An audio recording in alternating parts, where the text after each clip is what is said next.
അന്തരിച്ച നടി കവിയൂർ പൊന്നമ്മയ്ക്ക് വിടചൊല്ലി സിനിമാ ലോകം. മോഹൻലാൽ, മമ്മൂട്ടി അടക്കമുള്ളവർ കളമശ്ശേരി മുനിസിപ്പൽ ടൗൺ ഹാളിലെത്തി അന്തിമോപചാരം അർപ്പിച്ചു. പൊതുദർശനത്തിന് ശേഷം മൃതദേഹം ആലുവയിലെ വീട്ടിലേക്ക് കൊണ്ടുപോയി.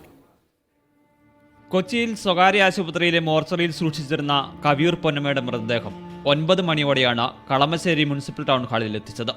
മലയാള സിനിമയുടെ അമ്മയ്ക്ക് ആദരാഞ്ജലി അർപ്പിക്കാൻ വൻ ജനാവലിയാണ് ഒഴുകിയെത്തിയത്. മോഹൻലാൽ, മമ്മൂട്ടി, സുരേഷ് ഗോപി, ജനാർദ്ദനൻ, സിബി മലയിൽ തുടങ്ങി ചലച്ചിത്ര ലോകത്തെ പ്രമുഖർ കവിയൂർ പൊന്നമ്മയെ അവസാനമായി ഒരു നോക്ക് കാണാനെത്തി. സർക്കാരിനെ പ്രതിനിധീകരിച്ച് മന്ത്രിമാരായ പി രാജീവ്, മുഹമ്മദ് റിയാസ് എന്നിവർ അന്തിമോപചാരം അർപ്പിച്ചു.